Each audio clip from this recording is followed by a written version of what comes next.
everyone, you asked and now I'm here to deliver. We are going to be talking about YouTube descriptions and how to best optimize them for your videos. Hey everyone, welcome back to my channel. I'm Shelly, also known as Shelly Saves the Day. On this channel, we talk about YouTube explained simply and video editing made easy. If that sounds good to you, hit that like and subscribe. I would love to have you be part of the online family. Now, when it comes to YouTube descriptions, a lot of people actually skip this step, think it isn't important, and really don't give it the love and time and attention that it deserves.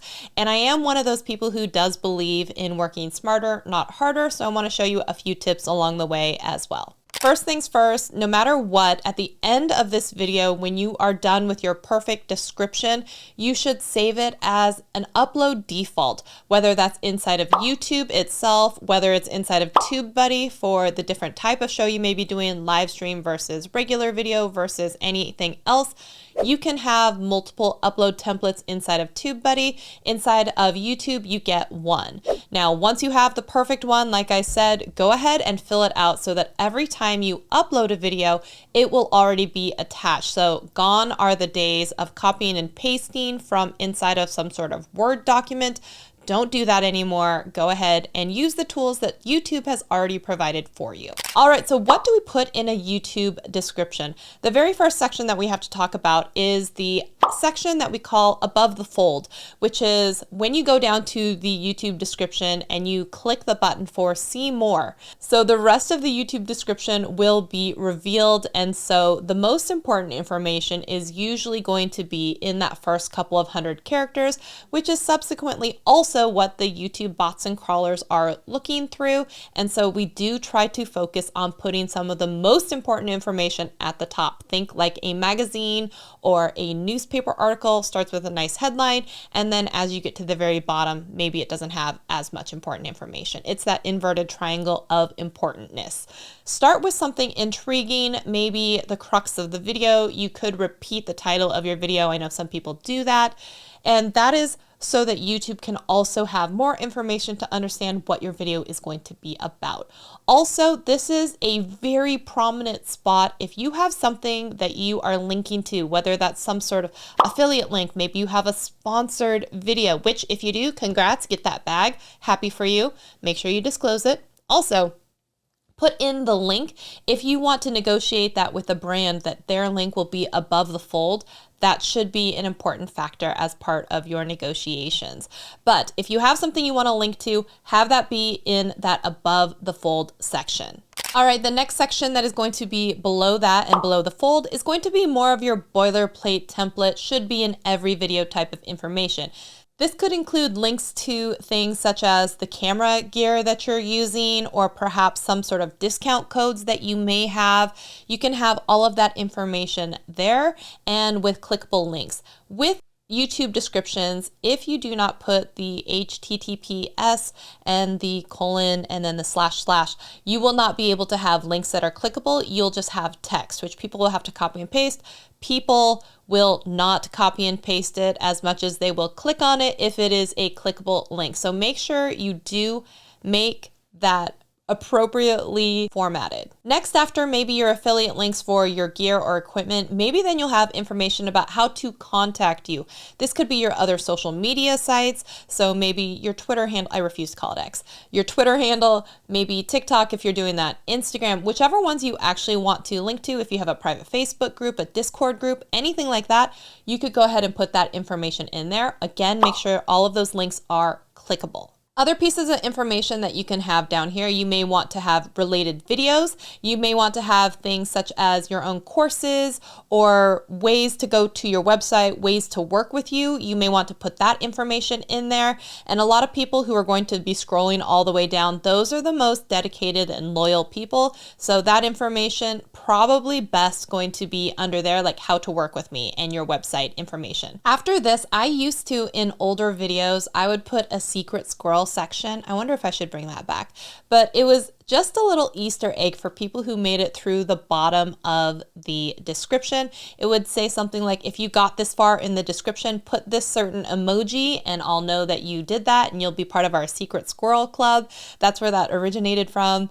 And so if you wanted to put something like down there, some sort of question that you want to ask, something like that. Again, that's going to be the deeper and deeper you go, it's going to be the more dedicated and loyal of your audience. So you could put something there like a question, get to know me, put this type of comment, put this emoji. Those are the places to put that. Now, like I said previously, if you are someone who's lucky enough to get a sponsorship, make sure that the proper FTC disclosure is included in your description. It can be at the end, it can be towards the middle, but it needs to be in the description. This could be a good place for it down here towards the bottom. Some people put it at the very, very end. I don't choose to do that because I like it to be a little bit higher, because if I am going to be sponsored by anything, I am proud of it. I want to be a little bit higher in the description box. And the verbiage that you're going to need to use can vary depending on the program that you're in. Sometimes Amazon wants you to have a specific type of definition, so you want to make sure you put that in there, as well as you can just put a generic one in there, but do say if your video is sponsored or not, as well as hit the button when you are uploading as to this video contains paid sponsor type of link. All right, so the next thing after that is you can also put in the time code stamps or chapters of your videos. Chapters are not exactly the same as time codes, if that makes sense. Now, as an extra SEO hack, one of the things that I like to do is to name my chapters what I believe might be a Google question. So for example, I recently did that video about the DJI microphone. And so each chapter was named something like how to connect the DJI microphone via USB-C, how to connect the DJI microphone via audio cable, how to connect the DJI microphone to MacBook, that kind of thing. And I put those as the name of the chapters. And so if someone does ask that question in Google, it's possible that that time code and that chapter of my video can show up as a result in the Google search. So the other thing that I put at the very bottom of my description are hashtags. I put 3 because those are going to be the ones that are visible on your video. Now, if you're wondering why your video may not have visible hashtags, a couple things to look at.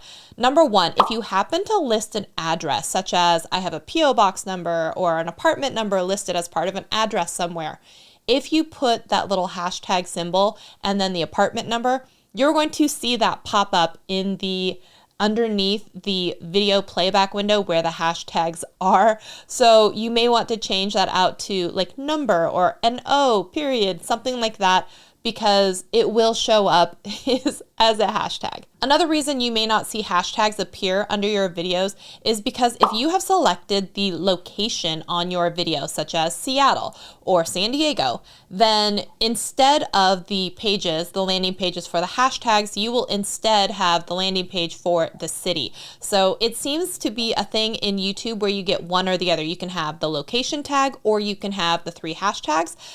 And if you choose the location, even if you put hashtags, you will not show up on the video hashtag pages. And that's just a weird little quirk that I found over the years. Some people do choose to put in links to their most popular videos or videos that are most closely related to the video that you're watching. And one of the reasons, it may seem counterintuitive to have that in a video description, but if someone does click on that video and it trains the algorithm that the viewer behavior is after they watch one video, they might click into this other video.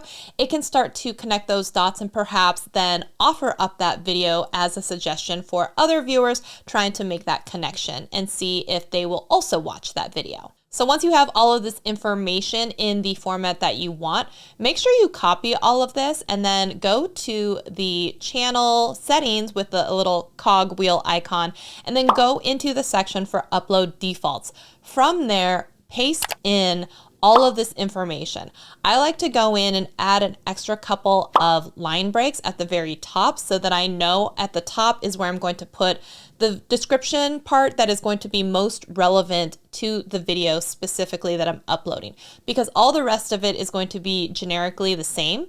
And this makes it really, really easy for me every time I'm uploading a video that I only have to write out a couple lines of text versus thousands of characters of text. So now you know how to do a description with all of the things that you need, and it will just be one less thing that you have to worry about whenever you are uploading videos. If you like this video, make sure to give it a thumbs up and subscribe. I would love to have you be part of the fam, and I'll see you in the next video. Bye.